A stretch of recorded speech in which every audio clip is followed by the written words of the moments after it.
Et salut à tous, c'est Sylvain. On se retrouve aujourd'hui pour une vidéo sur comment gérer facilement la prêtresse du chaos. Donc ce combat peut être très compliqué si on ne connaît pas la technique, mais je vais vous expliquer tout comment fonctionne le donjon pour justement que votre combat soit beaucoup plus facile. Donc déjà pour la présentation des mobs, on va avoir du coup dans un combat de 4 ou moins le torréfactueur, la pralicienne, la chocoligarque et la prêtresse du chaos, et les cacao qui est typique des mobs de la zone. Donc le fonctionnement du donjon, il va être que quand les mobs vont jouer, ils vont invoquer un éclat KO. Donc il y en a un présent sur le terrain à la fois, il ne peut pas y en avoir plus d'un. Et du moment que cet éclat est invoqué, tous les mobs réduisent les dégâts de 50% et l'invocateur de l'éclat est invulnérable. Quand vous tuez cet éclat-là, il va être réinvoqué par le mob suivant le tour d'après. Donc le but du combat, ça va être normalement de tuer les KO pour après avoir la facilité de tuer les autres mobs. Et c'est également le système de déloc de la boss, donc il va falloir tuer 3 fois les KO dans le combat pour la déloc. Mais vous allez voir, c'est pas si facile que ça. Pour les présentations des mobs, du coup, il y a le torréfactueur. Donc lui, c'est un mob qui est dangereux au corps à corps. Il a notamment des sorts pour se rapprocher de vous, donc en ligne, de 5 cases. Et après, il va avoir des sorts de plutôt relativement cac avec cette attaque-là. Il a une attaque aussi un peu distance, mais dans tous les cas, il peut la lancer au cac. Donc, du moment qu'il vous a au cac, vous allez passer un sale quart d'heure. On a ensuite la pralicienne qui, elle, fait pas grand chose à part quand vous la tapez, elle gagne des PM, donc elle va venir très vite vers vous. Et également un sort qui permet de réduire les dégâts. Donc, sachant que si elle est KO sur le terrain, ça réduit de 50%, plus après réduit de 80%, ça peut être un mob un peu relou. Mais au niveau des dégâts, elle est pas très dangereuse. Et on a ensuite la chocoligarque. Donc elle est un peu relou aussi.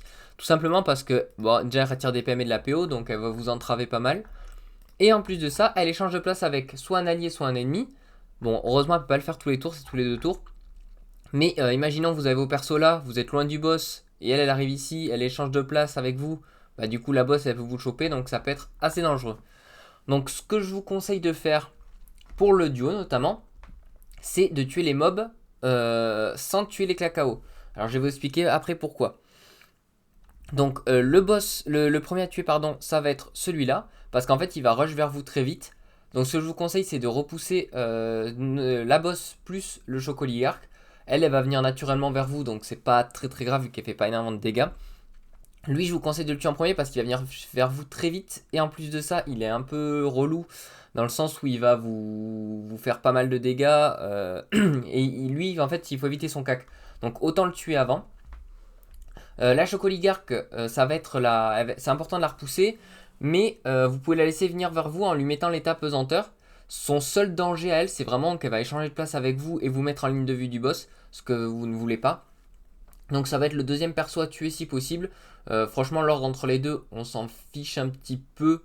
Dans le sens où elles sont pas très dangereuses du moment qu'elle est en état pesanteur et que vous l'avez à votre cac. Parce que si vous l'avez à votre cac, elle va échanger de place avec vous, mais elle va pas vous mettre en ligne de vue d'un autre mob. Donc vraiment lui en premier. Ensuite, faire attention à elle qu'elle vous mette pas au milieu des autres mobs. Mais je vous conseille quand même de la tuer en deuxième et celle-là en troisième. Donc une fois que les trois mobs sont tués, c'est là que je vous conseille de commencer à tuer les KO. Alors pourquoi il ne faut pas le tuer avant?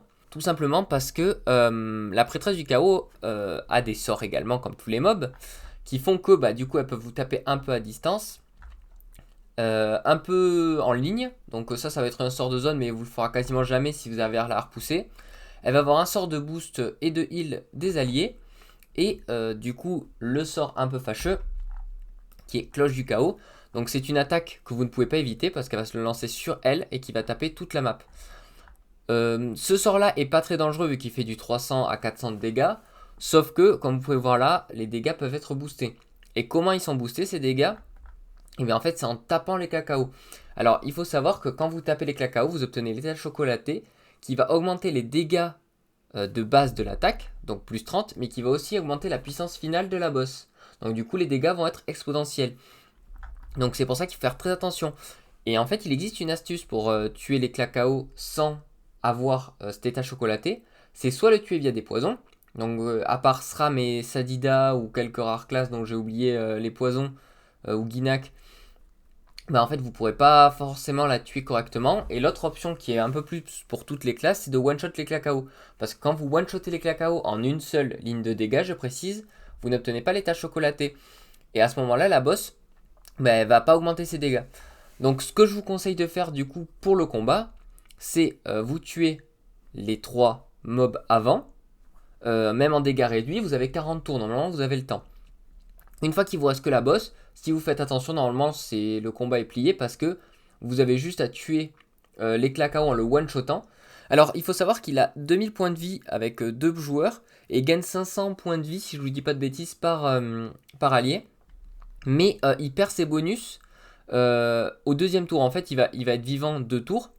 Donc le premier tour, il va avoir beaucoup de vie et le deuxième tour, il va tomber à 1000 points de vie. Donc c'est plus intéressant de le one-shot à ce moment-là. Certes, ça vous laisse qu'un tour de DPS, mais au moins vous êtes sûr de ne pas augmenter l'état de la boss.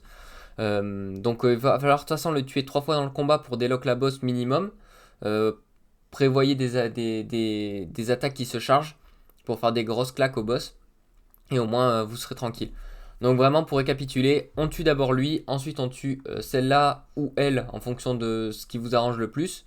Tout en faisant attention de ne pas être échangé de place avec elle.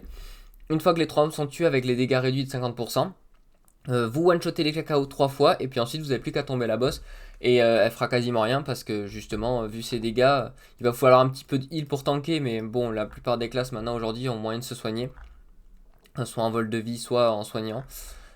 Et voilà, donc juste éviter, juste la repousser tout le combat celle-là et puis vous aurez aucun problème à gérer ce combat.